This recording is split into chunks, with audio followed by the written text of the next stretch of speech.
I'm Connell Barrett, executive editor of Golf Magazine, and I'm thrilled to have next to me Jason Day, 2015 PGA Championship winner, and his Wanamaker trophy. Jason, thanks for joining us. Thank you. Good to be here. Let's start by asking you, looking back at your huge victory in August at the PGA Championship. Yes. When you think back to the whole week, what one memory jumps out at you as your most cherished? Oh, I think the biggest thing was to really have that walk up 18. After that, I hit my first putt. I mean, I cherished that walk going up 18, but I didn't want to celebrate too early because even though I was on the green, stranger things have happened. And, you know, as soon as I hit that putt to about 6 inches, you know, then the emotional stuff came out. I started crying, and my coach came over and he says, "Stop crying, you're gonna make me cry." And then when I hold that putt, you know, to be able to hold Colin in my arms and we're both crying to each other, that was special. That's what I'll hold the most out of that week. I mean, it was a tough fought week, the whole week, but to be able to be there with my coach, my lifelong coach that I've had ever since I was 12, the journey that we've been on together was very special. You said something just a few minutes ago before we started rolling. You said, I really wanted to win this PGA Championship because I wanted to bring the Wanamaker Trophy here for this event. Yes. What was it? Why were you so motivated to win this PGA Championship in 2015? It's just because I was close so many times in major championships before. I held the 54-hole lead in the last 3 major championships, including this one. 54-hole leader share, or, you know, co-leader of the 54-hole lead. And I mean, to be honest, that's a lot of leads that I've had going into final rounds, you know, especially in 1 year. And the disappointment of US Open, I mean, obviously with what I went through there, the Open Championship leaving the putt short was frustrating. But really, the week leading up to it, I was playing the WGC Bridgestone Invitational, and I didn't have the greatest week. And in the car, I said, you know what, I'm going to win this week. I'm going to win this week. And I told it to my agent, Bud. I said, no one's going to beat me next week. And I honestly believe that. And I came here, you know, with the trophy, and I wanted to make sure that I knew that I had some shoots coming up. So I had to make sure I bring the trophy because, you know, it would look so much better with the Wanamaker trophy in the background. When I was watching you play at Whistling Straits, you reminded me of Tiger circa 2000. You had a sense of calm and almost a furious focus combined with calm. Can you talk about that sense of burning calm you had that week? It's something that it's certainly something that I kind of learned over, you know, more so recently than I have in the past. And we're stemming back to the Open Championship, where the final day I felt so calm about whatever was going to happen that day. It didn't matter. I was going to make mistakes, but it was okay. To be able to bring that calmness into a major championship, it's benefiting to me because I know that there's going to be stuff going wrong.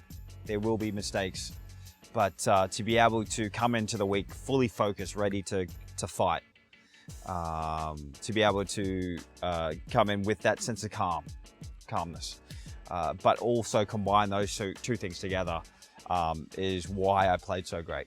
The landscape of golf has changed a lot from a year ago. Entering 2015, Rory was number 1, Jordan Spieth and Jason Day. Neither of you had won a major. Right. Now it seems like golf has a new big 3. 22-year-old Spieth, 26-year-old Rory, and 27-year-old Jason Day. Right. What's it feel like being the old guy of those 3? I had this last week where they're starting to call me the old guy, but I'm okay with it. I just want to be out there, and I just want to play and compete and compete against the best players in the world. It's good to be named one of the big 3. At the end of the day, I want to be the big one. And I'm not gonna stop fighting and working towards that goal of getting to number 1 in the world. I know it's gonna be tough for me because Jordan and Rory and the younger guys that are behind me are working hard as well. When you think back to that Sunday, you didn't just beat the rest of the field. You beat world number 1, Jordan Spieth. You went head-to-head and outplayed him. How does it feel knowing you won the major against the hottest player in golf at the time? It felt good because it wasn't only Jordan Spieth that I was playing against. You know, there was a bunch of guys that behind me that were playing good. It was something where I couldn't just ease off the gas. You know, I always had to be on point because there was always, someone was challenging for that lead.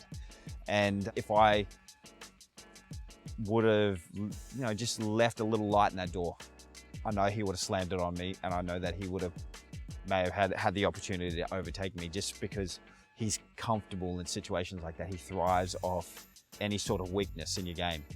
And if I showed that, I know that he would have come home strong, and we may be sitting here talking a little differently.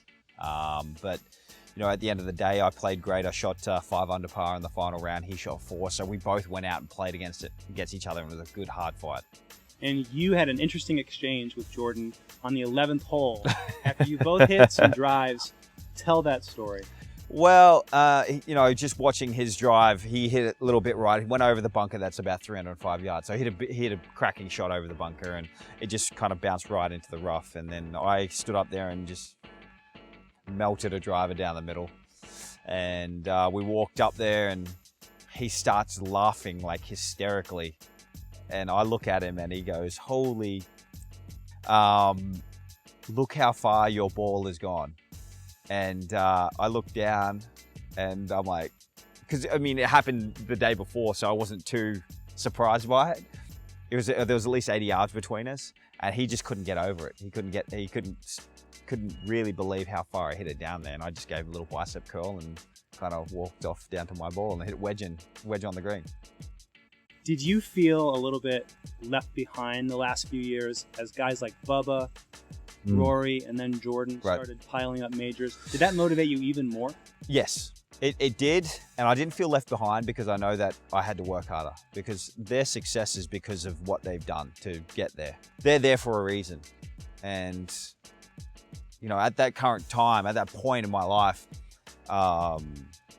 I was at the situation where I needed to work hard. I needed to make sure that I stay on top of, you know, my golf game, but also improve what I needed to improve in my body, the way that I ate, the way that I trained, really preventing any sort of injury possible. And obviously vertigo you can't really control because it comes and goes, but you know, through all the hard work that I put into my game over the years, you know, it's starting to finally pay off. And I said earlier this year, I said all these failures that I've had, you know, they're learning curves that I can go back on, the experiences that I've had, and it just feels like it's setting me up for something huge in the future. And fortunately for me, it happened last week. Well, let's talk about the future. Let's look at 2016. We've got 4 more majors and the Olympics coming up. If we're sitting here a year from today, looking back on an even better season, what have you accomplished in 2016? A gold medal would be nice. A gold medal would be fantastic. I mean, I think the last time we had it was 1904, so it's good to see that golf is back in the Olympics, but competing in the majors again, really trying to achieve that lifelong goal of winning Augusta, winning the Masters. I mean, I can't go in there thinking, oh, okay, you know, this is great, I'm going to play great. I've got to go in there making sure that I'm mentally and physically prepared, that all the stuff that I've done before the tournaments that I've done recently, I need to do there, just so that I don't go in surprise, that I'm the best and 100% ready to take on whatever I need to take on. Let's talk about this trophy. How many different alcoholic beverages have you drunk out of the trophy? 0. 0? Yeah, 0. You know, I was just saying I was talking to fans online yesterday, and I said I've never had a drink out of the trophy yet, just from the sheer respect of the names that are on there. But I said to them, if you have any sort of, drink that you would like me to drink out of, just tweet it at me. So I haven't had any drinks yet because I've just been kind of full stop and non-stop. So I'm sure at one point I'll do it. But for right now, I just got to kind of cherish this moment of just really soaking in what I really accomplished last week. Tell us, what is a great day for you on the golf course? What is a really good day? And what is a really good day for you off the golf course when you're away from the game?